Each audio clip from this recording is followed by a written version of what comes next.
بسم اللہ الرحمن الرحیم۔ السلام علیکم، ویلکم ٹو مہم کہانی۔ اگر آپ نیو ہیں تو چینل کو سبسکرائب کر دیجئے۔ ناول اچھا لگے تو پلیز لائک ضرور کیا کیجئے اور کمنٹ کر کے ضرور بتایا کیجئے کہ آپ کو ناول پسند آ رہا ہے یا نہیں۔ چلتے ہیں ناول کی طرف۔ گڑیا، اس نے فجر کو کھوئے ہوئے دیکھا تو مخاطب کیا۔ فجر نے اپنے خیالوں کو جھٹکا اور چونک کر اسے دیکھا۔ آؤ تمہیں چینج کروا دوں، وہ سادہ سا انداز میں بولا، مگر فجر کے رہے سائے اوسان بھی خطا ہوئے۔ میں روز اپنی گڑیا کو اپنی پسند کا ڈریس پہناتا ہوں۔ تم کون سا پہنو گی؟ وہ سوچتے ہوئے اٹھ کر کبٹ کی طرف بڑھا۔ فجر اپنی جگہ سے ہل بھی نہ سکی۔ فجر، تم کم ہمت نہیں، ایک ویل ایجوکیٹڈ لڑکی ہو، یوں ہمت نہیں ہار سکتی، مقابلہ کرو ان حالات کا۔ اس نے خود میں ہمت جمع کی اور بیڈ سے اٹھی۔ کہاں جا رہی ہو؟ فجر کو کمرے سے باہر نکلنے لگی۔ پیچھے سے اپنے مجازی خدا کی بھاری آواز سن کر اس کے بڑھتے ہوئے قدم وہیں رکے۔ وہ ایک تلخ نگاہ اس پر ڈال کر بھاگتی ہوئی کمرے سے باہر نکلی اور باہر سے دروازہ بند کر دیا۔ پیچھے سے اذلان نے دروازہ پیٹ ڈالا۔ سب سونے کے لیے اپنے اپنے کمروں کی طرف جانے ہی والے تھے کہ فجر کو سیڑھیوں سے نیچے آتے دیکھ وہیں رک گئے۔ دل نشین فوراً اذلان کے کمرے کی طرف بھاگی اور دروازہ کھول کر اسے پرسکون کرنے کی کوشش کی جو اپنے جلالی روپ میں آ چکا تھا۔ سبرینا بھی بھاگتی ہوئی اذلان کے کمرے میں گئی اور اسے رات کی میڈیسن نکال کر دی تو وہ کچھ دیر بعد پرسکون ہوا۔ دل نشین وہیں اس کے پاس بیٹھ گئی اور سبرینا روم سے باہر نکل آئی۔ فجر کو دیکھنے کے لیے آپ لوگ مجھے کمزور سمجھنے کی غلطی بھی مت کرنا۔ آپ نے دھوکے سے ایک پاگل انسان کے ساتھ میرا نکاح کروا دیا ہے۔ میں ایک لمحہ بھی یہاں نہیں رکوں گی، سب کو چیخ چیخ کر بتاؤں گی آپ کی کرنی۔ وہ اونچی آواز میں چلا کر بولی۔ اے لڑکی، آواز نیچی۔ سردار جلال الدین کی باروب گرجدار آواز اس کی سماعتوں سے ٹکرائی۔ فجر نے مڑ کر انہیں دیکھا جن کے ضعیف چہرے کے اعصاب تنے ہوئے تھے۔ سفید کلف لگی شلوار قمیض پہنے، کندھوں پر میرون شال ڈالے، بھوری آنکھیں جن میں ایک سرد تاثر دکھائی دیا، گھنی مونچھیں اور داڑھی جو ان کی شخصیت کو مزید رعبدار بنا رہی تھی۔ وہ اپنی تمام تر شان و شوکت کے ساتھ وہاں موجود تھے۔ فجر کی بات سن کر ان کی تنی ہوئی رگیں مزید تن گئیں۔ کچھ لمحے وہاں سکوت چھا گیا تھا اور سردار جلال الدین کی سرد آواز نے اس سکوت کو توڑا تھا۔ تمہیں عزت دی، مان دیا جو ایک ونی کو نہیں دیا جاتا، اور تم ہو کیا ہمارے ہی سر پر چڑھ کر ناچنے لگی؟ مت بھولو اپنی اوقات، تم خون بہا میں آئی ہوئی ایک ونی ہو، اور ونی کے ساتھ کیا سلوک کیا جاتا ہے وہ تم ہمیں کرنے پر مجبور نہ ہی کرو تو وہ تمہارے لیے ہی اچھا ہے۔ وہ کرخت آواز میں بولے، ہمیں ہمارا پوتا عزیز ہے، تم اس کی خدمت کرو، بدلے میں ہم سے اپنی عزت کی امید رکھنا۔ اگر تم نے ہمارے پوتے کے کسی بھی کام میں کوئی کوتاہی کی تو سزا کے لیے تیار رہنا۔ اور دھمکی آمیز انداز میں درشت آواز میں بولے۔ فجر ان کے انداز و اطوار پر مٹھیاں بھینج کر رہ گئی۔ اس کے والدین نے اسے بڑوں کی عزت کرنا سکھایا تھا، اسی وجہ سے اس نے سردار جلال الدین کے سامنے مزید زبان چلانا مناسب نہیں سمجھا۔ ہاں، اور تم لوگ بھی کان کھول کر سن لو، آج سے سردار اذلان کے سب کام ان کی بیوی کرے گی، کوئی بھی اس کے کسی کام کو ہاتھ نہیں لگائے گا۔ آئی بات سمجھ میں؟ انہوں نے وہاں موجود ملازمین سے کہا۔ انہوں نے مؤدب انداز میں سر ہلایا۔ سردار حماد، سردار واجد بھی چپ چاپ کھڑے تھے۔ جاؤ اب اپنے اپنے کمروں میں، انہوں نے کہا تو سب اپنے اپنے کمروں کی طرف چل دیے۔ دادا سائی، مجھے آپ سے ایک ضروری بات کرنی ہے، شہرام نے کہا۔ ٹھیک ہے، تم آؤ میرے ساتھ کمرے میں، وہ گمبھیر آواز میں کہتے ہوئے اپنے کمرے کی طرف چل دیے اور شہرام ان کی تقلید میں ان کے پیچھے پیچھے چل رہا تھا۔ فجر وہیں سیڑھیوں پر بیٹھ گئی۔ وہاں بیٹھے بیٹھے جانے کتنی دیر گزر گئی تھی۔ وہ اپنی قسمت پر ماتم کرنے کے سوا کچھ نہ کر سکی اور اپنے آپ کو حالات کے دھارے پر بہنے کے لیے چھوڑ دیا۔ فجر جب رات گئے اپنے کمرے میں واپس آئی تو دیکھا اذلان بستر پر لیٹ کر سو چکا تھا۔ اس کے گھر سے لایا سوٹ کیس شاید کوئی ملازم اس کمرے میں رکھ کر جا چکا تھا۔ اس نے سوٹ کیس کھول کر اس میں سے قدرے ایک سادہ سا سوٹ نکال لیا اور واش روم کی طرف بڑھ گئی تاکہ اس ضرب برق سے نجات حاصل کر سکے۔ ہاں بتاؤ کیا بات ہے؟ جلال الدین اپنے بستر پر نیم دراز سا لیٹے ہوئے بولے۔ شہرام ان کے پاس بستر پر بیٹھ گیا۔ دادا سائی میری خواہش پوری کریں گے؟ وہ ان کا جھریوں زدہ ہاتھ اپنے ہاتھ میں لیے محبت بھرے انداز میں بولا۔ میرے بس میں ہو تو دنیا کی ہر چیز اپنے لاڈلے پوتے کے قدموں میں رکھ دوں، تو بس پھر دادا سائی مجھے دل نشین دے دیں ہمیشہ کے لیے۔ کیا کہہ رہے ہو شہرام؟ ہوش میں تو ہو؟ کہیں کوئی نشہ وشہ تو نہیں کیا نا؟ جی دادا سائی، ٹھیک پہچانا آپ نے، میں اس وقت دل نشین کے نشے میں چور ہوں، مجھے دل چاہیے۔ میں بہت محبت کرتا ہوں اس سے۔ شہرام، میں نے تمہیں یہ عہدہ دے کر دماغ سے کام لینے کی تلقین کی تھی، دل کا استعمال کرنے کی نہیں۔ دادا سائی، اگر دل کی من مرضی پوری ہوگی تو وہ سکون میں ہوگا، تبھی دماغ بھی کام کرے گا نا باقی کاموں میں۔ شہرام تم دونوں کی عمر اس سے پہلے کہ وہ اپنی بات مکمل کر دے، شہرام ان کی بات درمیان میں کاٹ گیا، اور یہ ہمت صرف اسی میں تھی۔ محبت میں عمر، مذہب، ذات پات کوئی معنی نہیں رکھتی۔ میں سچ کہہ رہا ہوں، اگر سائم سے دل نشین کی شادی ہوئی تو میں اس کی جان لے لوں گا، وہ تیش کے عالم میں بولا شہرام۔ انہوں نے گھور کر دیکھا۔ وہ میری محبت ہے دادا سائیں، صرف میری، اور آپ مجھ سے وعدہ کر چکے ہیں مجھے دنیا کی ہر خوشی دینے کا۔ میری خوشی دل میں ہے اور مجھے وہی چاہیے۔ شہرام پر دل نشین کا رشتہ سائم سے طے کر چکا ہوں تو کیا ہوا، رشتہ ہی طے ہوا ہے، ٹوٹ بھی سکتا ہے دل سے۔ صرف میری شادی ہوگی اور وہ بھی آپ کروائیں گے، اور یہ رشتہ کیسے ختم کرنا ہے وہ بھی آپ ہی جانیں۔ مجھے بس کسی بھی طرح دل نشین چاہیے تو بس چاہیے۔ انہیں شہرام کی ضد کے سامنے سب بیکار لگا۔ دل نشین نہیں مانے گی۔ انہوں نے آخری کوشش کی۔ آپ کے فیصلے کے آگے کس کی چلی ہے آج تک؟ ایک بار شادی ہو جائے اسے میں اپنے طریقے سے منا لوں گا۔ یہ تم میں کس مجنوں کی روح آ گئی ہے؟ ان کے لبوں پر دل فریب مسکراہٹ پھیلی۔ تو پھر ڈن؟ شہرام نے ان کی طرف دیکھ کر پوچھا۔ انہوں نے ہلکے سے جذبات میں سر ہلایا۔ چلیں پھر آرام کریں، کل سے آپ کو یہ سب پھیلایا ہوا رائتہ بھی سمیٹنا ہے، وہ مسکراتے ہوئے کہہ کر باہر نکل گیا۔ ماں سوئی ہوئی تھی کہ سارے کمرے میں سنہری روشنی پھیلی۔ آنے والے کے وجود پر آنکھ کے شعلے کا نشان ویسے ہی تھا جیسا ماں کا تھا۔ دونوں کے نشانوں میں سے سنہری روشنی پھوٹ رہی تھی۔ تم صرف میری ہو۔ اس کی آواز اتنی مدھم تھی کہ وہ ماں کے کانوں تک رسائی نہ حاصل کر سکی۔ میں بہت جلد تمہیں اس بے رحم دنیا سے دور لے جاؤں گا، اپنی دنیا میں۔ وہ اذلان کے بیٹھ کے ایک کنارے بیٹھی رہی، اپنی زندگی کے بارے میں سوچتی رہی۔ اجنبی اور نئی جگہ تھی، نیند اس کی آنکھوں سے کوسوں دور تھی۔ اس کی نظر بار بار پاس گہری نیند میں سوئے ہوئے اذلان پر پڑ رہی تھی۔ سفید سرخ رنگت براؤن گھنی مونچھوں تلے انابی لب باہم پیوست کھڑی، ستواں ناک، بڑی بڑی آنکھیں جو اس وقت بند تھیں، پیشانی پر بکھرے ہوئے بھورے بال۔ وہ سویا ہوا کتنا معصوم دکھائی دے رہا تھا، اور اب تک اس نے جتنی باتیں فجر سے کی تھیں وہ بھی معصومیت بھری ہی تھیں۔ پتہ نہیں یہ ایسے کیوں ہے؟ اس کے من میں سوال آیا۔ دور سے فجر کی اذان سنائی دی تو وہ اٹھ کر وضو کرنے چلی گئی۔ صبح 5:30 بجے کا وقت تھا۔ وہ مصلی بچھائے نماز پڑھ رہی تھی۔ کافی دیر بھیگی پلکوں سے وہ دعا مانگتی رہی۔ اس نے اپنے اور اپنے گھر والوں کے حق میں بہتری مانگی تھی۔ جانے انجانے میں اپنے شوہر کی تندرستی کی دعا بھی کر لی۔ پھر اپنی بے ساختگی پر خود بھی حیران تھی، اتنی جلدی وہ اس رشتے کو قبول کر گئی۔ شاید نکاح کا پاکیزہ بندھن ہی ایسا ہوتا ہے۔ ابھی وہ قرآن پاک کی تلاوت کیے اسے غلاف میں لپیٹ کر الماری پر رکھ رہی تھی کہ دروازے پر کسی نے دستک دی۔ فجر نے دروازہ کھولا تو دل نشین تھی۔ السلام علیکم۔ صبح بخیر بھابھی، وہ خوش دلی سے بولی۔ جواباً فجر 2 منٹ تک خاموش رہی، پھر گہرا سانس لیتے ہوئے اسلام کا جواب دے گئی۔ آپ کا آج حویلی میں پہلا دن ہے، تھوڑی دیر تک ناشتہ لگے گا، باہر میز پر آپ کو میٹھا بنانا ہے، اماں سائی نے حکم دیا ہے، آ جائیں میرے ساتھ۔ وہ دل نشین کے تعاقب میں پیچھے پیچھے چلتے ہوئے کچن میں آئی۔ میں سب کے ساتھ مل کر ناشتہ بناتی ہوں، آپ میٹھا بنا لیں، دل نشین کہتے ہوئے اپنے کاموں میں لگ گئی۔ کچھ دیر بعد اچانک پیچھے مڑ کر دیکھا تو ابھی تک وہیں کھڑی ہوئی انگلیاں چٹکا رہی تھی۔ کیا ہوا بھابھی؟ اس نے چنبے سے پوچھا۔ مجھے کچھ بھی بنانا نہیں آتا۔ اچھا کوئی بات نہیں، آپ ایسے کریں میں بتاتی ہوں، آپ بس ویسے ہی بناتی جائیں۔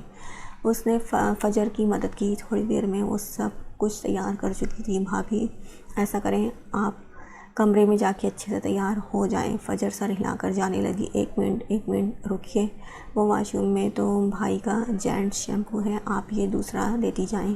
اس نے ایک کیبنٹ کھول کر اندر سے شیمپو کی بوتل نکال کر اس کی طرف بڑھائی۔ وہ راشن یہاں پر موجود ہوتا ہے نا، اسی لیے۔ دل نشین نے مسکرا کر صفائی پیش کی۔ فجر اس کی طرف دیکھ کر مسکرائی۔ دل نشین کی خوش دلی اور خلوص سے بہت متاثر ہوئی تھی وہ۔ اذلان کی آنکھ کھلی تو وہ اسے سامنے دیکھ کر ٹھٹکا۔ وہ ڈریسنگ ٹیبل کے سامنے اپنے بالوں میں برش پھیر رہی تھی۔ اس کے نازک کمر پر پھیلے بھیگے بالوں نے واضح کیا کہ وہ کچھ دیر پہلے ہی نہا کر نکلی تھی۔ سیاہ اور پنک کلر کی شلوار قمیص پہنے، بے ترتیبی سے دوپٹہ شانے کی ایک طرف لٹکائے، وہ اس کی موجودگی سے بے خبر بالکل مصروف تھی اپنے کام میں۔ بغور اس کا جائزہ لیتے اذلان آہستگی سے قدم اٹھاتا ہوا عین اس کے پیچھے آ کر کھڑا ہو گیا۔ اس کے گیلے بالوں میں سے پھسلتی موتیوں کی مانند بوندیں اسے اپیل کر رہی تھیں۔ وہ مسپرائز ہوا اور چہرہ اس کے بھیگے بالوں کے قریب لے جاتے ہوئے ان میں سے آتی شیمپو کی بھینی بھینی مہک کو اپنے سانسوں میں اتارنے لگا۔ فجر کا بالوں میں پھیرتا ہوا برش والا ہاتھ وہیں ساکت رہ گیا۔ وہ حیرت انگیز نظروں سے اسے آئینے میں اپنے پیچھے کھڑے ہوئے دیکھ رہی تھی۔ وہ بمشکل اس کے شانوں تک پہنچ پا رہی تھی۔ اذلان نے اپنا ہاتھ اس کی کمر پر رکھا۔ وہ بری طرح سے لرزنے لگی کمر پر جب اذلان کا رینگتا ہوا ہاتھ محسوس ہوا۔ وہ تمام فاصلہ مٹائے اپنے سینہ آہستگی سے اس کی پشت سے لگا گیا۔ فجر اپنی آنکھیں میچ گئی۔ گڑیا کون سا شیمپو لگایا ہے؟ مجھے بھی وہ دو نا، میں بھی آج سے یہی لگاؤں گا، وہ بچوں سے لہجے میں بولا۔ فجر جو اپنی تیز رفتار دھڑکنوں پر قابو پانے کی کوشش میں تھی، اس کی بات سن کر واپس ہوش کی دنیا میں لوٹ آئی۔ اس نے پلٹ کر دیکھا جو سوالیہ نظروں سے اسے دیکھ رہا تھا۔ جی وہ واش روم میں ہی ہے، آپ وہ استعمال کر لیں، وہ لڑکھڑاتی ہوئی آواز میں بولی۔ پہلی بار کوئی اس کے اتنے قریب آیا تھا، پہلی بار کچھ نیا احساس ہوا، مگر یہ احساس دلانے والا خود کتنا بے خبر تھا۔ کیا ساری زندگی وہ یوں ہی بے خبر رہے گا؟ وہ اپنی سوچوں میں گم تھا۔ گڑیا میرا ٹاول دو۔ واش روم میں سے اپنا مجازی خدا کی آواز سن کر وہ سر جھٹک کر اسے ٹاول پکڑانے لگی، پھر کبرڈ سے اس کے لیے کپڑے نکالے اور وہ بھی اس کے باہر ہاتھ بڑھانے پر اسے تھما گئی۔ ٹھک ٹھک ٹھک پھر سے باہر دروازے پر دستک ہوئی تو فجر نے دروازہ کھولا۔ بی بی جی، اذلان سائیں کو باہر ناشتے پر بلایا گیا ہے، ایک عورت نے مؤدب انداز میں کہا اور واپس مڑ گئی۔ وہ اپنے سر پر دوپٹہ درست کیے اذلان کے ساتھ باہر نکل آئی۔ سب نے ان دونوں کو ساتھ آتے ہوئے دیکھا۔ حویلی کے تمام مرد حضرات ڈائننگ ٹیبل پر موجود تھے، مگر عورتیں پاس کھڑی ہوئی تھیں، کوئی بھی وہاں بیٹھی ہوئی نہیں تھی۔ اذلان چیئر گھسیٹ کر اس پر بیٹھ گیا۔ فجر نے دل نشین کی طرف دیکھا، کیونکہ اس گھر میں وہ صرف اسی سے فرینک ہوئی تھی۔ یہاں صرف مرد حضرات ہی کھانا کھاتے ہیں، ان کے کھانا ختم کرنے کے بعد عورتوں کی باری آتی ہے۔ دل نے اسے آہستہ آواز میں اس حویلی کا اصول بتایا۔ غلام مجھے کھانا دو، اذلان نے اپنے مخصوص ملازم سے کہا، جو روزانہ اس کا ہر کام کرتا تھا، مگر آج وہ نہیں تھا، مگر آج وہ سر جھکائے پیچھے ہو کر کھڑا تھا۔ جلال الدین نے پاس کھڑی ہوئی فجر کی طرف ابرو اچکا کر دیکھا۔ وہ جلدی سے اذلان کے پاس آئی اور اس کی پلیٹ میں ناشتہ نکالنے لگی۔ میں یہ گاجر کا حلوہ کھاؤں گا، اس نے سامنے باؤل میں موجود حلوہ دیکھ کر کہا۔ بھائی یہ بھابھی نے بنایا ہے، دل نشین نے خوشی سے چہک کر بتایا۔ کون بھابھی؟ اس نے حیرت انگیز انداز میں پوچھا۔ تمہاری گڑیا، اذلان، سبرینا نے جواب دیا۔ اوہ اچھا اماں سائیں، میری گڑیا نے بنایا ہے تو پھر میں گڑیا کے ہاتھ سے ہی کھاؤں گا۔ آؤ بیٹھو نا۔ وہ سب کے سامنے فجر کا ہاتھ کھینچ کر اسے اپنی گود میں بٹھانا چاہتا تھا۔ فجر اس افتاد کے لیے کہاں تیار تھی، اس سے پہلے کہ سب کے سامنے وہ اس کی گود میں گر جاتی، شرمندگی اٹھاتی، فوراً اس کی چیئر کی پشت کو تھام گئی۔ اذلان، جلال الدین کی باروب آواز سن کر اذلان نے فوراً ان کا ہاتھ چھوڑ دیا۔ ایسا کرو فجر، تم اذلان کو روم میں لے جاؤ اور وہاں جا کر اسے ناشتہ کروا دو۔ سبرینا نے عین موقع پر بات سنبھالی۔ شہرام کے لبوں پر دھیمی سی مسکراہٹ پھیلی۔ دل نشین ناشتہ پلیٹ میں ڈال کر ان کے جاتے ہی اذلان اور فجر کے روم میں دینے کے لیے چلی گئی۔ بھابھی یہ کھانا لے لیں، آپ دونوں ایک ساتھ یہیں ناشتہ کر لیں، وہ کہتے ہوئے ٹرے وہاں رکھ کر خود باہر نکل گئی۔ فجر اور اذلان دونوں بستر پر آمنے سامنے بیٹھے ہوئے تھے۔ فجر مخمصی کا شکار تھی، کیا کرے؟ وہ اپنی انگلیوں کو چڑکاتے ہوئے سوچ رہی تھی۔ کھلاؤں نا گڑیا، اذلان نے کہا۔ فجر نے آلو کے پراٹھے کی ایک بائٹ توڑ کر اسے دہی میں ڈپ کیا اور اس کے منہ میں ڈالنے کے لیے ہاتھ اوپر اٹھایا ہی تھا کہ اذلان کو خود کو مہکے سے تکتا پایا۔ اس سے پہلے کہ وہ اذلان کے منہ میں لقمہ ڈالتی، اذلان کے بھاری ہاتھ کا سنسناتا ہوا تھپڑ اس کے گال پہ پڑا۔ اس کا گال درد سے جھنجھنا اٹھا، دماغ سائیں سائیں کرنے لگا۔ لقمہ اس کے ہاتھ سے گرا۔ اس نے اپنے گال پر ہاتھ رکھتے ہوئے اسے بے یقین نگاہوں سے دیکھا۔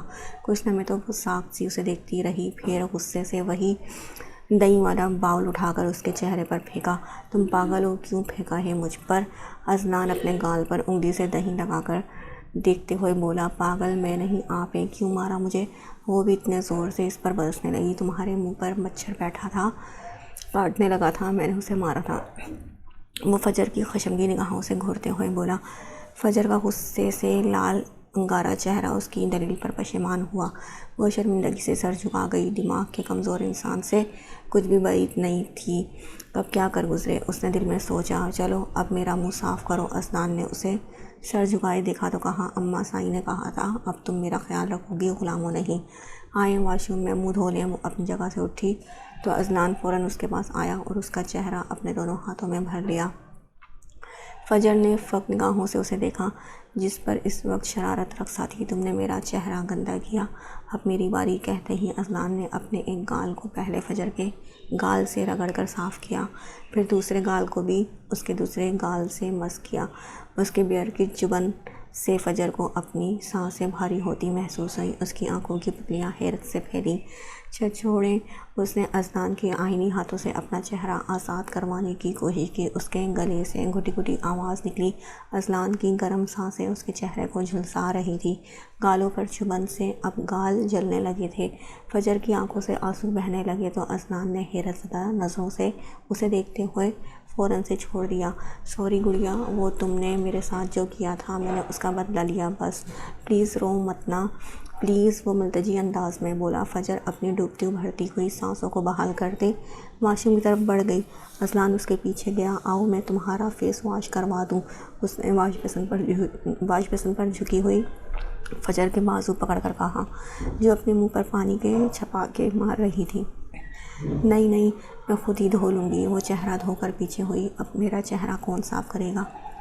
وہ ہونٹوں کو ٹیڑھا کیے ناراضگی سے بولا۔ آپ خود ہی دھو لینا، وہ گھبرا کر بولی۔ اپنے ہاتھوں سے اس کا چہرہ دھونے کا سوچ کر ہی فجر کے جسم میں سنسنی سی دوڑ گئی تھی۔ وہ ٹاول سے چہرہ صاف کیے اس کی طرف مڑ گئی۔ وہ ابھی تک ویسے ہی ناراض سا منہ بنائے کھڑا تھا۔ فجر نے اس کے خفگی سے پھولے ہوئے چہرے کو دیکھا، جس کے گال اور مونچھوں پر ابھی بھی دہی لگا ہوا تھا۔ بے ساختہ پن میں اس کی ہنسی چھوٹ گئی اور وہ اس کی حالت دیکھ کر ہنسنے لگی۔ آج کتنے عرصے بعد وہ یوں کھلکھلا کر ہنسی تھی۔ آئیں، اس نے اپنی مٹھی میں پانی بھرا تو اذلان واش بیسن پر جھکا۔ فجر نے اس کا چہرہ صاف کیا، پھر اسے ٹاول دیا تاکہ چہرہ پوچھ لے۔ وہ ویسے ہی کھڑا رہا۔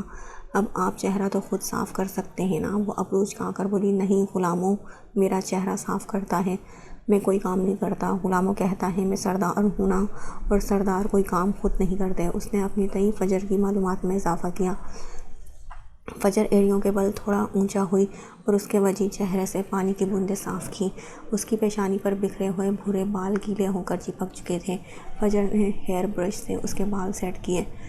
آپ کی تو شرٹ بھی ساری خراب ہو گئی، دہی کے چھینٹے پڑنے سے چینج کر لیں، وہ کہتے ہوئے کبرڈ کی طرف بڑھی اور ایک اسکائی بلو کلر کی شرٹ نکال کر اس کی طرف بڑھائی۔ یہ والی نہیں، پنک یا بلیک نکالو جو تمہارے ڈریس سے میچ کرے۔ فجر نے حیرت سے اس کی بات سنی، پھر سر جھٹک کر بلیک کلر کی شرٹ نکال کر اسے پکڑائی۔ پلیز اب آپ یہ مت کہنا کہ آپ کو شرٹ بھی غلاموں پہناتا ہے، وہ مصنوعی غصے سے بولی۔ گڑیا تمہیں کیسے پتا؟ وہ اس کی آنکھوں میں دیکھ کر بولا۔ فجر نے اس کی بات سے جھٹپٹاتے ہوئے آنکھیں پٹپٹائیں، پھر آنکھیں بند کیے اس کی شرٹ کے بٹن کھولنے لگی۔ ہاتھ بری طرح کپکپا رہے تھے۔ اذلان سادگی سے کمرے میں ادھر ادھر نظریں دوڑا رہا تھا۔ گڑیا تم میرے ساتھ کھیلو گی نا؟ فجر کا سانس خشک ہوا۔ اس کی بات پر نہ جانے اب کون سا کھیل کھیلنے کا سوچ رہے ہیں جناب؟ کا کیا کھیلنا ہے؟ اس نے آنکھیں کھول کر دیکھا تو اسے اس کا چوڑا کشادہ سینہ نظر آتے ہی چہرے کا رخ موڑ لیا۔ یا اللہ، میں کہاں پھنس گئی، وہ دل میں دہائی دیتے ہوئے بولی۔ لوڈو کھیلیں؟ جی اچھا۔ اس کی سانس میں سانس آئی تھی۔ سورج کی تیز روشنی اور حرارت زمین کو گرما رہی تھی۔ سورج کی تپش نہ صرف زمین بلکہ ہر ذی روح کو جھلسائے دے رہی تھی۔ جسم کو چھو کر گزرتی تو یوں لگتا جیسے جسم جل گیا ہو۔ ہر طرف گرمی کا یہی عالم تھا۔ پرندے بھی گرمی سے ڈرتے شدت پیاس سے درختوں شاخوں میں چھپے بیٹھے تھے۔ وہ تیز تیز قدم اٹھاتی آگے بڑھ رہی تھی۔ یہ منظر تھا ایک گوٹھ کا، جہاں رہنے والے سردار تو امیر تھے مگر عوام غریب تر تھی۔ دور تک نظر دوڑائی تو ہر طرف صرف اور صرف ہریالی نظر آ رہی تھی۔ وہ لہراتی ہوئی فصلوں کو چھو کر ان کے پاس سے گزر رہی تھی۔ گاؤں میں کچے پکے کئی مکان تھے، وہ پگڈنڈی سے گزر کر اب گاؤں کے وسط میں جہاں پنڈال تھا، پنچایت اسی پنڈال میں لگائی جاتی تھی، وہاں سے گزر کر اب کالج کی مین سڑک پر آ رہی تھی۔ روزانہ گرمی میں اتنا ہی فاصلہ طے کرتے وہ کالج آتی۔ آج صبح صبح ہی سورج کی گرمی نے اپنا کام دکھا دیا۔ وہ گرم موسم کی وجہ سے پسینے سے شرابور ہو چکی تھی کہ اچانک اس کے سر پہ سایہ ہوا۔ اس نے اپنے ماتھے پہ ہاتھ رکھ کر اوپر آسمان کی طرف دیکھنا چاہا کہ یہ سورج چاچا ہر طرف اپنی تپش اور روشنی بکھیر رہے ہیں، پر صرف اسی پر سایہ کیوں کیا؟ اس نے دیکھا اس کی آنکھیں حیرت سے دوچند ہوئیں۔ ہر جگہ دھوپ تھی سوائے اس کے سر پہ، صرف اسی پہ سایہ تھا۔ جہاں جہاں وہ چل رہی تھی وہیں وہیں وہ سایہ اس پہ سایہ فگن تھا۔ وہ سایہ تب تک اس پہ برقرار رہا جب تک وہ کالج کے اندر نہیں چلی گئی۔ ماں سارا کالج میں بھی سارا دن یہی سوچتی رہی کہ آخر کون ایسا کر رہا تھا؟ وہ جو اس نے محسوس کیا وہ سب جھوٹ تھا یا واقعی سچ؟ وہ خود آگ سے بنا تھا، آگ سے آگ کا ٹکراؤ ہوا، وہ خود جلا اسے دھوپ سے بچانے کے لیے۔ عشق پر زور نہیں ہے، یہ وہ آتش ہے غالب کہ لگائے نہ لگے اور بجھائے نہ بجھے۔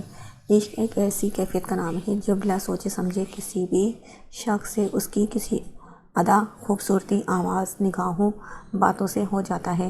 اسے کسی سے عشق ہو، وہ اس کیفیت کو، اس کرب کو، عشق کے فراق کو، اس کی لذت کو، اس میں گزرنے والے وقت کو محسوس کرنا چاہتا ہے۔ عشق ایک پاکیزہ جذبہ ہے جس میں انسان اپنی انا اور نفس کی خواہشات کی پرواہ کیے بغیر محبوب کے عشق میں مبتلا ہو کر سب کچھ قربان کر دیتا ہے، یہاں تک کہ شماس بن ضماد نے اپنی ساری طاقتیں اس پر قربان کر کے اس کی زندگی بچائی۔ آج سے سالوں پہلے جب ہیر شیر زمان کے ہاں بچی کی پیدائش ہونے والی تھی، تب نہ تو ماں کی حالت ٹھیک تھی اور نہ ہی بچی کے بچنے کی کوئی امید تھی۔ شماس بن ضماد جو اس رات زمین پر اترا ہوا تھا، اس سے رہا نہ گیا اور اس نے اپنی ساری طاقتیں اسے دے کر اس کی زندگی بچا لی۔ اب وہ اس کی زندگی پر، اس کے وجود پر اپنا حق سمجھتا رہا۔ اس رات تو وہ وہاں سے چلا گیا تھا کیونکہ اپنی ساری طاقتیں دے کر وہ بہت کمزور ہو چکا تھا۔ بعد میں اس نے سنہری کو بہت ڈھونڈا مگر وہ اسے کہیں نہیں ملی، اور اس دن اچانک اسے اپنی سنہری مل گئی تھی تو وہ اپنے مہربان خدا کا سجدہ شکر بجا لایا۔ عشق دو طرفہ ہو تو اس میں کچھ حد تک کامیابی مل جاتی ہے، لیکن یک طرفہ عشق اکثر بے موت مارا جاتا ہے۔ شماس بن ضماد کا سنہری کے لیے عشق یک طرفہ تھا۔ عاشق اپنے عشق کے معیار پر پورا اترنے میں اپنے آپ کو فراموش کر دیتا ہے۔ اس نے بھی خود کو بھڑکتی ہوئی بھٹی میں ڈال دیا ہے۔ اپنے عشق کے خاطر سنہری اس کا عشق تھی اور وہ اس کا عاشق۔ شماس بن ضماد ایک جن زادہ۔ اب دیکھنا یہ تھا کہ یک طرفہ محبت دو طرفہ محبت میں ڈھل کر اپنے معراج کو پہنچے گی یا راستے میں ہی دم توڑ جائے گی۔ اس وقت سردار جلال الدین بڑی شان سے اپنے بیٹوں سردار حماد، سردار واجد اور سردار شہرام کے ساتھ ہال میں موجود تھے۔ آج انہوں نے کسی اہم فیصلے سے سب کو آگاہ کرنا تھا، جس بنا پر سب وہاں موجود تھے۔ ہاں، مگر خواتین کو اجازت نہ تھی کہ وہ اس طرح کے کسی بھی موقع پر بولیں یا وہاں موجود ہوں، بلکہ بعد میں وہاں ہوئے فیصلے سے آگاہ کر دیا جاتا۔ حماد، میں نے شہرام کا رشتہ تمہاری بیٹی دلنشین کے ساتھ کرنے کا فیصلہ کیا ہے، تمہیں کوئی اعتراض؟ سردار جلال الدین نے اٹل انداز میں اپنا فیصلہ سنایا۔ بابا سائیں، مگر دلنشین کا رشتہ تو سائم کے ساتھ طے ہو چکا ہے۔ سردار حماد نے جوس کا گلاس ٹیبل پر رکھ کر حیرت سے کہا، ہوا تھا مگر اب جو میں کہہ رہا ہوں وہی ہوگا۔ وہ فیصلہ کن انداز میں بولے، مگر بابا میرے بھائی فیروز ناراض ہو جائیں گے۔ سبرینا نے جھٹپٹاتے ہوئے بودھی سی دلیل پیش کی۔ بہو، ان کی اونچی آواز سن کر سبرینا وہیں چپ کی چپ رہ گئی۔ اتنے سال ہو گئے تمہیں ابھی تک اس گھر کے رواجوں کا پتہ نہیں چلا؟ عورتیں مردوں کی باتوں کے بیچ میں نہیں بولتی۔ وہ غضبناک تیوروں سے دیکھ کر بولے، تم بتاؤ حماد، تمہیں کوئی اعتراض؟ نہیں بابا سائیں، آپ کی جیسے مرضی، مجھے دلنشین اور شہرام کے رشتے پر کوئی اعتراض نہیں۔ ان کے چہرے پہ مسکراہٹ تھی، یقیناً ان کی بھی خواہش تھی مگر خواہش کا اظہار نہیں کر سکے۔ واجد، تم کیا کہتے ہو؟ جلال الدین نے شہرام کے والد سے پوچھا۔ میں کچھ خاص حق میں نہیں ہوں اس رشتے کے، کیونکہ دلنشین بڑی ہے شہرام سے، لیکن اگر بابا سائیں کا یہی فیصلہ ہے تو اس لیے اب اعتراض نہیں مجھے۔ وہ اپنے لاڈلے پوتے کی خواہش کسی بھی صورت پوری کرنا چاہتے تھے، کیونکہ ان کے پوتے نے صاف کہہ دیا تھا وہ صرف دلنشین سے ہی شادی کرے گا، اسی وجہ سے انہیں ماننا ہی پڑا۔ مگر شہرام، سردار حماد نے سر جھکا کر کھانا کھانے میں مشغول شہرام کی طرف دیکھا، جو سب باتوں سے بے نیاز سر جھکائے ہوئے تھا۔ شہرام سے میری بات ہو چکی ہے، اسے بھی کوئی اعتراض نہیں، مگر آپ ایک بار دلنشین سے پوچھ لیں۔ سردار واجد نے کہا، کیسی عجیب بات کر رہے ہو، ایسی کون سی آفت آن پڑی ہے کہ اب کیا ہم عورتوں سے پوچھ کر معاملات طے کریں گے؟ سردار جلال الدین ماتھے پر بر ڈال ڈالے گویا ہوئے۔ بابا سائیں آپ فکر نہیں کریں، دل نشین بہت فرما بردار بچی ہیں، وہ بڑوں کے فیصلے سے کبھی انکار نہیں کرے گی۔ سردار حماد مان بھرے انداز میں مسکرا کر بولے تھے۔ ہاں، اور رہی بات سائم کی، سردار جلال الدین خاموش کھڑی ہوئی سبینہ کی طرف دیکھ کر بولے، اسے بھی ناراض ہونے کا موقع نہیں دیں گے۔ ہم نے واجد کی بڑی بیٹی سوہا، جو اپنے والد سردار واجد کی چہر کی پشت پر ہاتھ جمائے کھڑی تھی، چونک کر دادا سائی کو دیکھنے لگی۔ سوہا اور سائم کا رشتہ طے کر دیں گے۔ دعا نے مسکرا کر اپنی بڑی بہن کو دیکھا جو شرما رہی تھی۔ وہ دونوں ایک دوسرے کی طرف دیکھتے ہوئے مسکرا کر باہر نکل گئی۔ دل نشین جو کھانے کی میز سے خالی برتن سمیٹنے آئی تھی، شہرام کے آگے سے برتن اٹھانے لگی تو اچانک اس کے خوشی سے تمتماتے ہوئے چہرے پر نظر پڑی، تو اسے دیکھتے ہی دل نشین نے اپنی نظروں کا زاویہ تبدیل کر لیا، جبکہ شہرام گہری نگاہوں سے اس کا اچھے سے جائزہ لینے لگا۔ پرپل کلر کا سادہ مگر اسٹائلش سوٹ پہنے، وہ سر پر سلیقے سے دوپٹہ اوڑھے، شفاف و شاداب گلابی چہرہ، کھڑا ناک، گورا شفاف رنگ، گلاب کی پنکھڑیوں جیسے ہونٹ، پرکشش چہرہ۔ وہ مبہوت سا اسے دیکھ رہا تھا، یہاں تک کہ وہ اس کی آنکھوں سے اوجھل ہو گئی۔ اس کے شرارتی چہرے پر مسکراہٹ آئی اور غائب ہو گئی۔ وہ سب بڑوں کے سامنے پھر سے سنجیدہ اور بردبار انسان کا مظاہرہ کرنے لگا، جیسے اس معاملے میں اسے کچھ لینا دینا ہی نہ ہو۔ سوہا، تمہیں پتہ ہے کل کون آ رہا ہے؟ دعا نے پرجوش آواز میں کہا۔ نہیں، مجھے تو نہیں پتہ، میں نے صبرینہ بیگم کو بات کرتے سنا تھا فون پر، کل سردار ارحام اپنا MBBS کمپلیٹ کیے واپس آ رہا ہے۔ اوہ اچھا، ٹھیک ہے سوہا، تمہیں پتہ ہے میں MBBS کیوں کر رہی ہوں؟ نہیں دعا، مجھے کیسے پتہ ہوگا؟ وہ لاپرواہی سے شانے اچکا کر بولی۔ تم تو 4 سالوں سے شہر کے ہاسٹل میں رہتی ہو، اپنی مرضی سے چھٹیوں میں آتی جاتی ہو، فون پر بھی بہت کم ہماری بات ہوتی ہے، تو پھر جب تک تم مجھے خود نہیں بتاؤ گی تو کیسے پتہ چلے گا؟ وہ دراصل میں نے ارحام کی پسند کو اپنی پسند بنا لیا، وہ مسکرا کر بولی۔ اس نے جس شعبے کا انتخاب کیا میں نے بھی اسی کا کیا۔ دعا، پاگل ہو تم؟ وہ بیزاری سے اسے شرماتے دیکھ کر بولی۔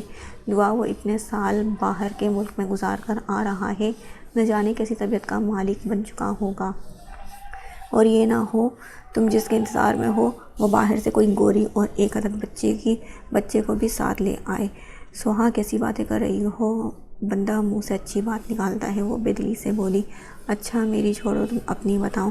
سائم تمہیں پسند تو ہے نا؟ دادا سائی نے دل نشین کے بجائے تمہارا رشتہ سائم سے جوڑ دیا ہے، تمہیں برا تو نہیں لگا؟ ہماری رائے کس نے لینی ہے؟ عورتوں کو ہمیشہ سے اس حویلی کے مردوں کے فیصلوں کے آگے سرنگوں ہونا پڑتا ہے۔ میرے انکار یا اقرار کی کیا اہمیت؟ جس طرح دل نشین سے اس کی رائے لیے بغیر یہ رشتہ طے کر دیا گیا، اسی طرح میرا بھی کر دیا، تو بیزاری سے کہتے ہوئے قریب رکھے موڑے پر بیٹھ گئی۔ دعا بھی اس کے سامنے والے موڑے پر بیٹھ گئی۔ کہہ تو تم ٹھیک رہی ہو سوہا، دعا نے اسے آواز دی جو خاموش بیٹھی تھی۔ کیا ہوا؟ سوہا پلیز میرے لیے دعا کرنا کہ ارحام میرا مقدر بن جائے، بچپن سے بس اسے ہی اپنے دل میں بسایا ہے، اگر وہ مجھے نہ ملا تو یہ سوچ کر ہی سانسیں رکنے لگتی ہیں۔ دعا، تم بہت غلط راہوں کی مسافر بن چکی ہو، مگر صرف اتنا ہی کہوں گی، اللہ پاک تمہارے مقدر میں اسے لکھ دے جو تمہارے لیے بہترین ہے۔ اس نے اپنی بہن کو صدقے دل سے دعا دی۔ دوپہر میں فیروز کو حویلی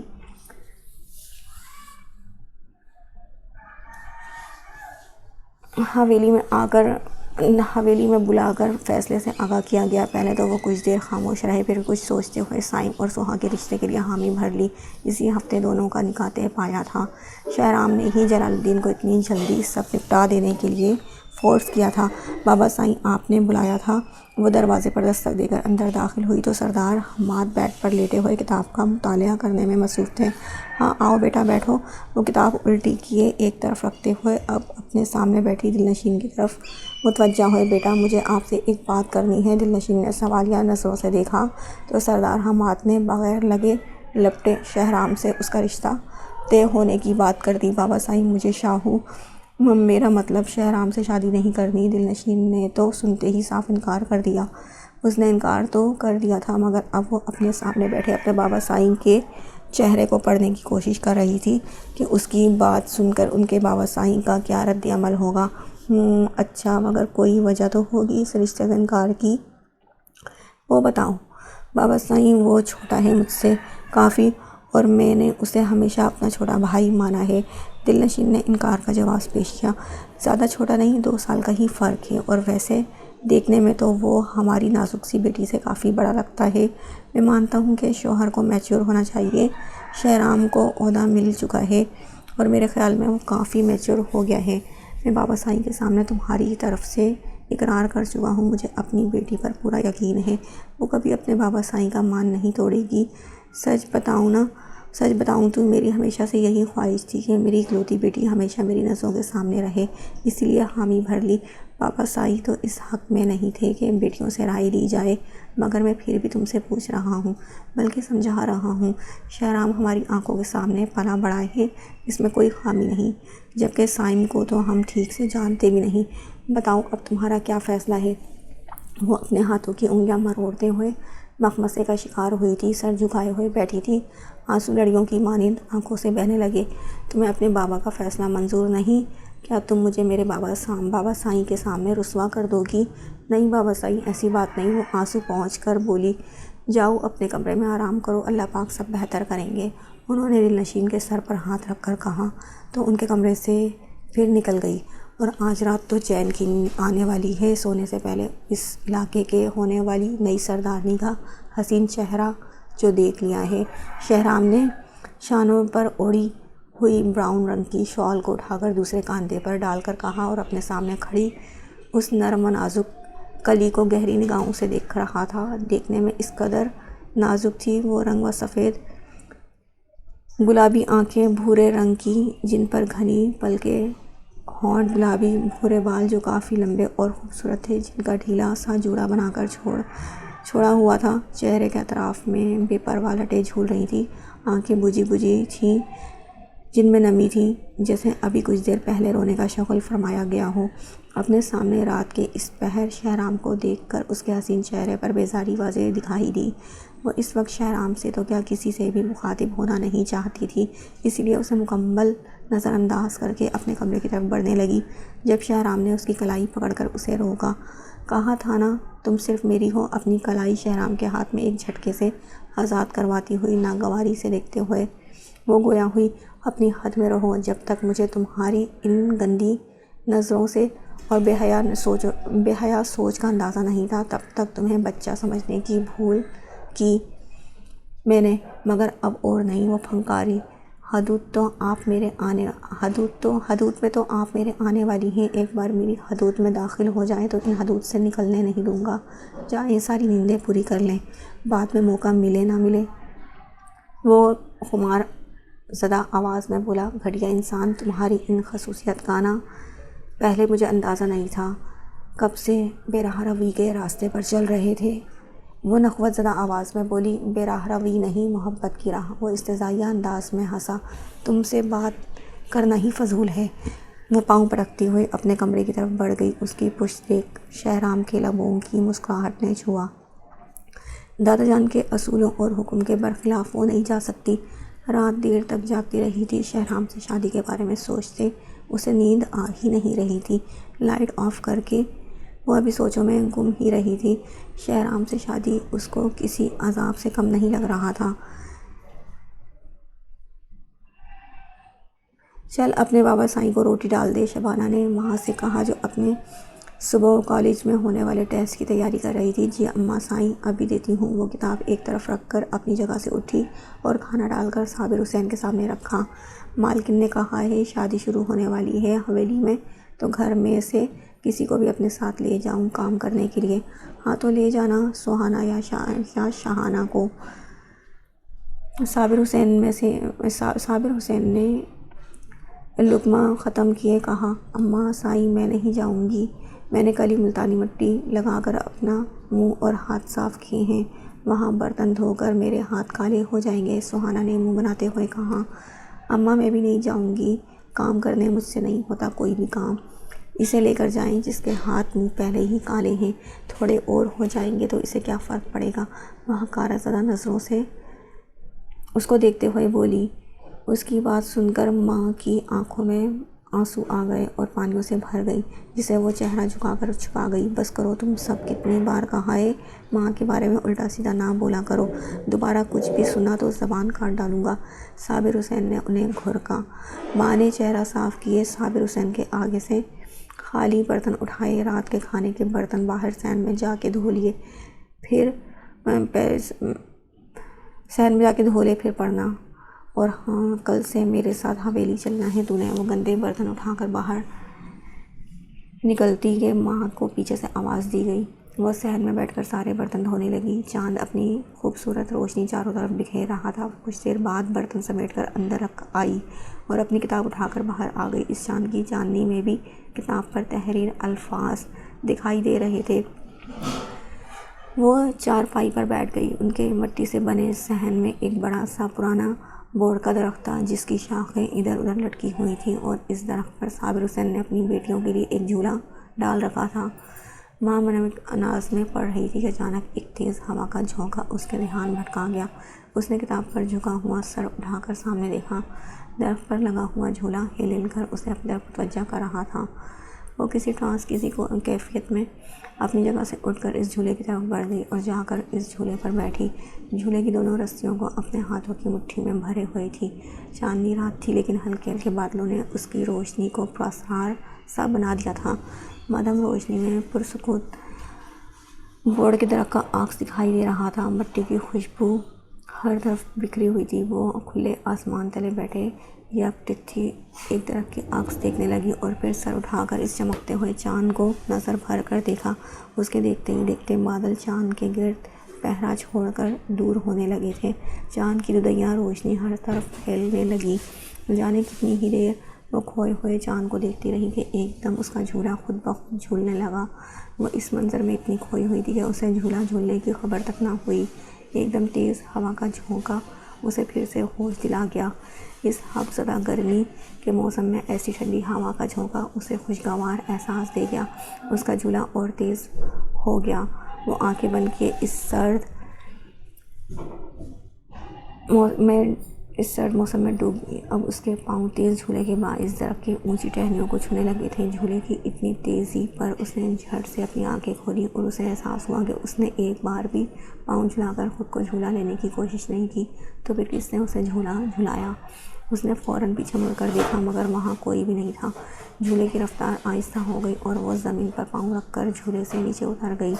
وہ اسی درخت سے ایک ٹیک لگائے کھڑی تھی۔ اسے اپنے کان کے پاس کسی گرم سانسیں محسوس ہوئیں تو اس نے ادھر ادھر دیکھا، مگر کوئی بھی دکھائی نہ دیا۔ وہ اسے اپنا وہم سمجھتے ہوئے سر جھٹک کر چارپائی پر واپس آئی اور وہیں لیٹ گئی۔ کتاب اپنے سینے پر رکھ کر وہ بادلوں کے ساتھ انچولی کھیلتے ہوئے چاند کو تکتے ہوئے جانے کب نیند کی وادیوں میں اتر گئی۔ اسے خود بھی خبر نہیں ہوئی۔ مجھے چھوڑ دو، نہیں نہیں، مجھے جانے دو، مجھے مت مارو، مجھے درد میں مر جاؤں گا۔ وہ سر کو زور سے دائیں بائیں ہلاتے ہوئے کرب زدہ آواز میں چلانے لگا، اذلان اذلان، اٹھیں پلیز، ہوش میں آئیں۔ ساتھ لیٹی ہوئی فجر نے اسے نیند سے بڑبڑاتے ہوئے سنا تو اس کی فوراً آنکھ کھل گئی۔ اس نے اذلان کا گال تھپتھپا کر اسے ہوش دلایا۔ اذلان نے جھٹ اپنی بند آنکھیں کھولیں۔ اس کا جسم پسینے سے شرابور اور ٹھنڈا پڑ چکا تھا۔ فجر نے اپنے دوپٹے سے اس کے تر چہرے کو صاف کیا۔ آپ ٹھیک ہیں؟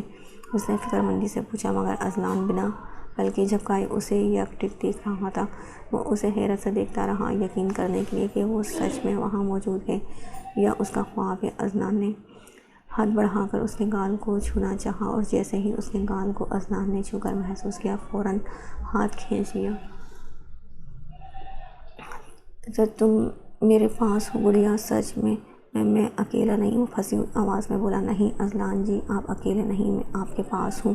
وہ اس کی حالت کے باعث اسے دلاسا دینے کے لیے نرم لہجے میں بولی، گڑیا وعدہ کرو تم مجھے کبھی اکیلا چھوڑ کر نہیں جاؤ گی، نہیں جاؤ گی نا اذلان جی، پرامس، اس نے فجر کی آنکھوں میں دیکھ کر کہا۔ فجر اس کی امید بھری نظروں سے جواب میں سر اس بات میں ہلا گئی، پرامس، میں ہمیشہ آپ کے ساتھ رہوں گی۔ وہ گہرا سانس لیتے ہوئے بولی، گڑیا تمہیں پتہ ہے مجھے نا رات کو اکیلے میں اندھیرے کمرے سے بہت ڈر لگتا ہے۔ اذلان جی، میں آپ کے پاس ہی ہوں، اور دیکھیں سائڈ ٹیبل پر موجود لیمپ بھی جل رہا ہے، اندھیرا بھی نہیں ہے، آپ سو جائیں۔ گڑیا میں تمہیں پکڑ کر سو جاؤں؟ اذلان نے معصومانہ انداز میں کہا۔ فجر اس کی سب باتوں کی مثبت جواب دے رہی تھی، مگر اس بات پر چپ رہ گئی۔ تم ناراض ہو مجھ سے؟ اذلان نے فجر کو خاموش دیکھ کر سوال کیا۔ وہ کیوں؟ فجر نے پوچھا۔ میں نے تمہارے منہ پر دہی لگایا تھا۔ شاید اس لیے۔ نہیں اذلان جی، میں ناراض نہیں ہوں۔ تو پھر مجھے گڈ نائٹ کس دو۔ میری بڑی بہن ہے دل نشین، وہ روز دعا پڑھ کر مجھ پر پھونک مارتی ہے اور مجھے یہاں کس کرتی ہے، پھر مجھے ڈر بھی نہیں لگتا۔ وہ اپنی پیشانی پر ہاتھ رکھ کر بولا۔ اذلان کی بات پر وہ عجیب مخمصے کا شکار ہوئی۔ اذلان جی یہ دیکھیں۔ وہ بیڈ کی سائڈ ٹیبل کے ڈرا سے اس کی پرانی گڑیا نکال کر اسے پکڑاتے ہوئے بولی۔ یہ آپ کی گڑیا میں نے ٹھیک کر دی تھی، اور ایسا کریں آپ اسے پکڑ کر سو جائیں۔ پھر فجر نے دھیمی آواز میں آیت الکرسی پڑھ کر اس پر پھونک ماری۔ اذلان نے اس گڑیا کو خود میں کھینچ لیا اور آنکھیں موند دیں۔ فجر نے اس پر کمفرٹر درست کیا کیونکہ ایئر کنڈیشن کی وجہ سے کمرے میں خنکی کافی بڑھ چکی تھی۔ ماہ روز کی طرح کالج جانے کی تیاری کرنے لگی تو شبانہ جو حویلی کی طرف جا رہی تھی اسے کالج کا یونیفارم پکڑے دیکھ کر اسے ڈانٹنے لگی۔ تمہیں رات کو ہی بتا دیا تھا کہ آج حویلی جانا ہے، اس کو چھوڑو اور چلو میرے ساتھ۔ اماں سائیں آج میرا ایک بہت ضروری ٹیسٹ ہے، کل چلی جاؤں گی۔ وہ منمناتے ہوئے آہستہ آواز میں بتانے لگی کہ ماہ کو اپنی بات کی نفی کرتے دیکھ شبانہ کو غصہ آیا اور اس نے ماہ کے بالوں کو مٹھی میں جکڑا۔ مفت کی روٹیاں توڑتے ہوئے شرم نہیں آتی تجھے؟ چل کام پر، بہت ہو گیا تیرا پڑھنا پڑھانا۔ ماں اپنے بالوں پر ہاتھ رکھ کر درد کے باعث رونے لگی۔ صابر حسین بھی ٹرک کے لیے کام پر نکل گئے تھے، ایسے میں وہ گھر پہ اکیلی رہ گئی تھی شبانہ کے اتاب کا نشانہ بننے کے لیے۔ وہ دونوں ایک ساتھ حویلی میں آئیں تو سبینہ نے شبانہ کو اس کے معمول کے کام نپٹانے کے لیے کہا اور ماں کو حویلی کے باہر بنے ہوئے باڑے کی طرف بھیج دیا تاکہ وہاں کی صفائی کر سکے۔ ماہ باڑے کی طرف آ گئی۔ ایک طرف بکریاں، بھینسیں اور گائیں کھڑی ہوئی تھیں۔ وہ شاید بھوک سے اونچی اونچی آوازیں نکال رہی تھیں۔ ان کی بھوک کا احساس کرتے ہوئے وہ باڑے سے باہر نکلی اور وہاں لگے الیکٹرانک چارہ کاٹنے والی مشین سے مویشیوں کے لیے چارہ نکالنے لگی۔ وہ حویلی کے باہر آیا تو ٹیکسی ڈرائیور کو وہیں رکنے کے لیے کہا۔ جب وہ ایئرپورٹ سے نکلا تھا تو شدید حبس گرمی تھی۔ جیسے ہی وہ سفر طے کرتے ہوئے حویلی پہنچا، موسم نے اچانک بدلتے ہوئے تیور دکھائے۔ وہ ٹھٹکا تھا۔ کچھ تو مافوق الفطرت لگا اسے اور اپنے ارد گرد اچانک آسمان سیاہ بادلوں سے گھر گیا۔ ایک طوفانی ہوا کا تھپیڑا اس کے منہ سے ٹکرایا۔ اس کے وجود کو ایک زوردار جھٹکا لگا۔ اسے اپنی آنکھیں بند کرنی پڑیں۔ کچھ دیر بعد اس نے اپنی آنکھیں کھولی اور اندر کی طرف قدم بڑھائے۔ عام سا مردانہ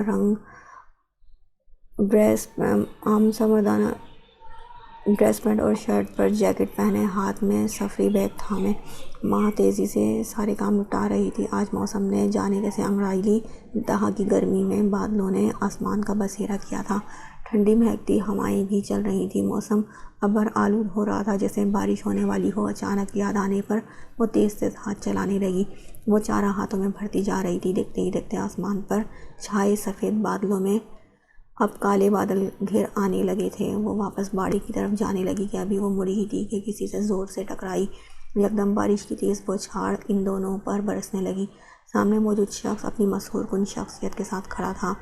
وہ سامنے کسی انجان شخص کو دیکھ کر تیزی سے پیچھے ہوئی۔ باڑے میں بندھی بھینسیں اب بھوک کی وجہ سے تیز آوازیں نکالنے لگیں۔ بارش کی آواز میں ان کی آواز بھی شامل ہونے لگی۔ وہ ٹیکسی سے اتر کر حویلی میں داخل ہونے لگا تھا جب بارش شروع ہو گئی۔ وہ بارش سے بچنے کو یہیں رک۔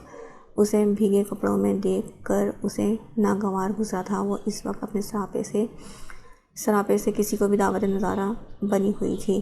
نظریں اس کے سراپے کا جائزہ لے رہی تھیں جو مکمل بھیگ گئی تھی اور اس کے کپڑے اس کے جسم کے ساتھ چپکے ہوئے تھے۔ اس کا دوپٹہ بھی گیلا ہو چکا تھا جس میں سے پانی نچڑ رہا تھا۔ چہرے پر کچھ گیلے بال بھی چپکے ہوئے تھے جنہیں وہ اپنے چہرے سے پیچھے ہٹا رہی تھی۔ یہ لڑکی ہر بار ایک نئے انداز میں اس سے ملتی تھی، پہلی بار روتے ہوئے تو کبھی ہنستے ہوئے۔ کتنے روپ تھے اس کے!